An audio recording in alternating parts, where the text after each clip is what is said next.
레지스탕스 정광용입니다. 윤미향뿐만 아니라 이나영 정의기억연대라고 하는 곳의 이사장도 이 조총련의 행사에 참여했네요. 이 조총련 행사에서 그 대표는 우리 대한민국을 남조선 괴뢰 도당이라고 했습니다. 조총련은 국가보안법상 반국가단체라는 건 다 아실 겁니다.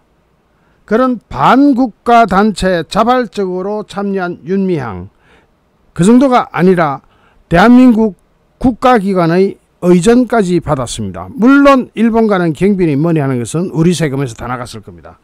자, 그러면은 대한민국 대표로 참석했는 그 같은 이미지를 주는데, 그렇다면 윤미향과 이낙연은 남조선 괴뢰도당 대표냐, 그리고 이것은 현행법 위반이 맞다, 처벌해야 된다 하는 지금 국가기관의 판단이 나오고 있습니다.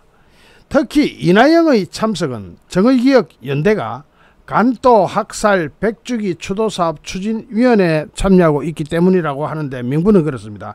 이 조직에 참여한 사람들 다 조사해야 됩니다. 누구냐? 민변, 민주사회를 위한 변호사 모임, 민족문제연구소, 민족화해협력범국민협의회, 민주노총, 한국노총, 한국진보연대 등 이 단체에 참가해가지고 이 단체의 대표로 아마 간 것 같은데, 수사를 면밀하게 해가지고 이나영부터 잡아가고 나머지는 전부 조사해가지고 법적 책임 당연히 물어야 합니다. 그런데 그러면 법적 책임은 어떻게 물을 것이냐? 김영호 통일부 장관은 조총련이 일본에서 주최한 이 행사에 참여한 것을 두고 현행법 위반에 해당한다라고 유권 해석을 내렸습니다. 국회 예산결산특별위원회 예결위 전체에 의해서 양금희 국민의힘 의원이 윤미향이 현행법을 위반한 게 맞느냐 하자, 윤미향은 조총련 행사 참석과 관련해서 통일부에 사전 접촉 신고를 한 바가 없다. 사전 접촉 신고를 반드시 해야 함에도, 왜냐하면 반국가 단체인데다가 북한의 한 줄기니까. 자, 그러면서 법에는 색깔이 없다. 모든 국민들은 법 앞에 평등하므로 윤미향도 여기에서 예외가 될 수 없다는 입장을 김영호 통일부 장관이 밝혔습니다. 아울러 지금 국회에서는 윤미향에 대해서, 특히 국민의힘이죠, 국회윤리위원회에 제소했습니다. 이미 윤미향 의원은 국회윤리위원회에 제소가 돼가 제명까지 가도록 되어 있는데 이게 안 넘어가고 있어요. 자, 전주의 원내대변인과 조명희 원내 부대표는 오늘 오전 11시에 국회의안가에 국회의원 윤미향 징계안이 적힌 서류봉투를 제출했습니다. 전주의 의원은 국민의힘 의원 20명의 연명을 받아서 윤미향 의원에 대한 징계안을 제출했다면서. 그런데 이 징계안이라는 것도 참 징그러워요. 아무리 제명을 하자고 징계안을 제출해도 민주당이 막 저렇게 민태버리면, 이번에 김남국 보니까 3대3으로 투표해가지고 보이콧 시켜버리잖아요. 민주당은 어떻게 그렇게 범죄를 일으킨 사람이나 종북주의자들한테 그렇게 너그러운지, 민주당의 정체가 도대체 뭔지 밝혀져야 됩니다.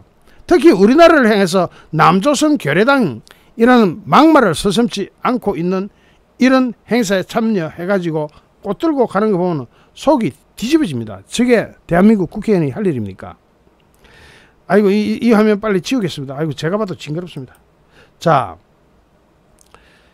그러면서 윤미향에 대한 징계안은 이번이 두 번째다. 이미 지난 정의연대 후원금 횡령 사건과 관련해서 국회윤리자문위원회의 제명 권고를 받았는데 국회윤리위원회는 아직도 심사를 하지 않고 있다.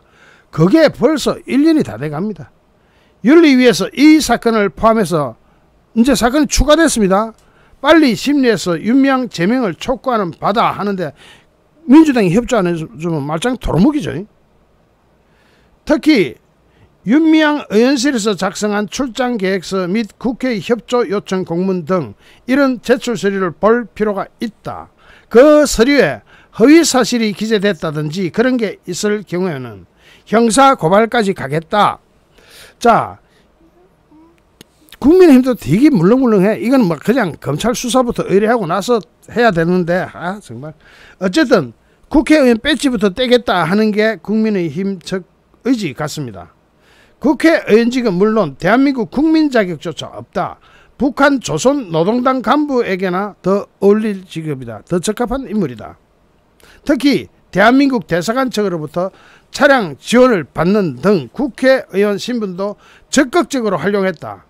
민주당 소속이었고 지금도 민주당과 공생관계인 윤미향이 국민 혈세를 받으면서 반국가단체에 동조한 사실이 드러나 국민의 공분을 사고 있는데도 민주당은 이런 방구 말이 없다. 자, 여러분 투표해 볼까요? 민주당이 이번 윤미향 의원의 제명에 협조해 줄 것이다, 안 해줄 것이다. 한번 해보세요. 안 해줄 겁니다. 아마 이번에도 구렁이 담 넘어가듯이 넘어갑니다. 제가 볼 때는 그렇습니다.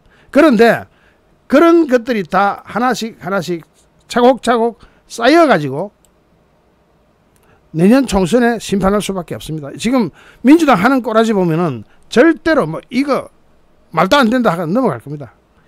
대부분 2번 안 된다는 쪽이죠. 2번. 지금 여기서 바로 채팅창에서 답이 나오네요. 안 해줄 겁니다. 자, 그러면은 윤미향 정체를 좀 파고 들어가 보겠습니다. 이양선 교수님입니다. 제가 요즘 이양선 교수님 글을 많이 인용하죠. 물론 이양선 교수님 좀 더 이렇게 띄워드려야 되는 것도 있고, 또 하나는 뭐 제가 그런 목적을 감추지 않겠습니다.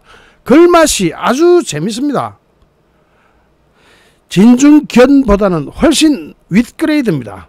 자, 이 제목이 뭡니까? 윤미향은 위선의 에베레스트다. 에베레스트는 더 높은 산이 없다는 뜻이죠.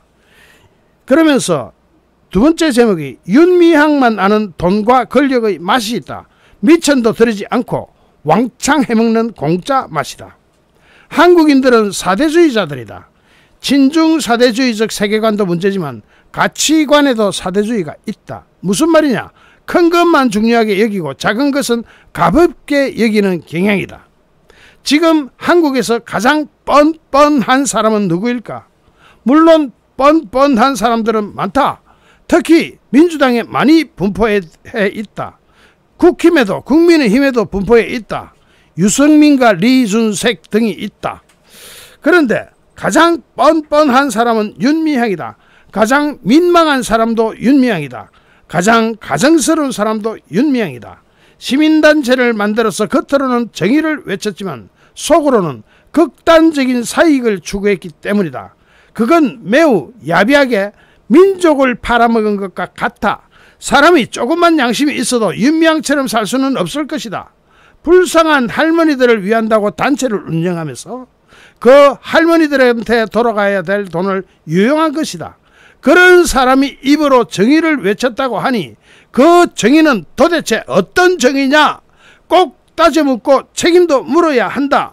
영화 타짜 속에서 평경장이 고니한테 이런 말을 합니다.